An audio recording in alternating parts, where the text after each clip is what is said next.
অন্ধবিশ্বাস আর কুসংস্কার কিভাবে মানুষের জীবনে বিপর্যয় ডেকে আনে তারই নিদর্শন আমাদের আজকের এই ঘটনা। এই ঘটনাই আপনাদেরকে বলতে চলেছি, মন দিয়ে শুনবেন। আমাদের আজকের এই ঘটনাটা দেগঙ্গা থানার। রোকেয়ার বিয়ে হয়েছিল 8 বছর আগে শরিয়াত আইন মেনে। এই 8 বছরে রোকেয়ার কোনো সন্তানাদি হয়নি। এ নিয়ে শ্বশুরবাড়ির লোকেরা নানাভাবে তাকে অপদস্থ করত। রোকেয়া মাজারে যেত, পীর বাবার কাছে যেত, গুনিনের কাছে গিয়ে জল পোড়া তেল পোড়া নিয়ে আসতো, কিন্তু কাজের কাজ কিছুই হচ্ছিল না। এরপর হঠাৎই একদিন বাজারে রোকেয়া একটি পোস্টার দেখতে পায়। সেখানে নাকি একজন কবিরাজ স্বপ্নে পাওয়া ওষুধ দেয়, তাতে নাকি বাচ্চা হয়।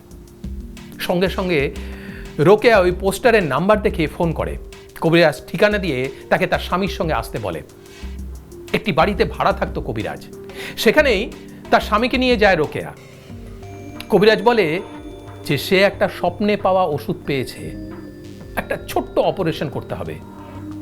প্রথম দিকে রোকেয়ার স্বামী তাতে রাজি হয় না, কিন্তু বারবার তার স্ত্রীর অনুরোধে রোকেয়ার স্বামী রাজি হয়। এরপর কবিরাজ বলে যে কিছু দোষ আছে সে কাটিয়ে দেবে।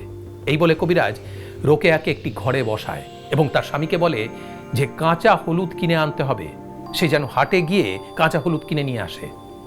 কবিরাজের বাড়ি থেকে হাটের দূরত্ব বেশ খানিকটা। কবিরাজ যে ঘরে ভাড়া থাকতো তার আশেপাশে যে ঘরগুলো ছিল তাতে যারা থাকতো তারা সকালবেলায় কাজে গিয়ে একদম রাতে ফিরে আসতো।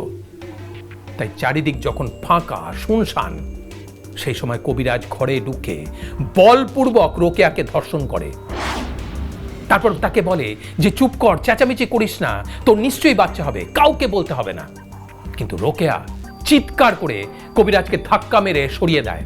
সেখান থেকে বেরিয়ে গিয়ে রাস্তায় তার সঙ্গে দেখা হয় তার বরের। তারা দুজনে মিলে গিয়ে থানায় অভিযোগ দায়ের করে। গ্রেপ্তার হয় সেই কবিরাজ। সন্তানের আশায় এইভাবে বহু সাধারণ মহিলার সর্বনাশ হয়, অথচ এরা যদি কুসংস্কারের পেছনে না ছুটে ঠিকভাবে চিকিৎসা করাতো তাহলে হয়তো এই ধরনের ঘটনা ঘটতো না।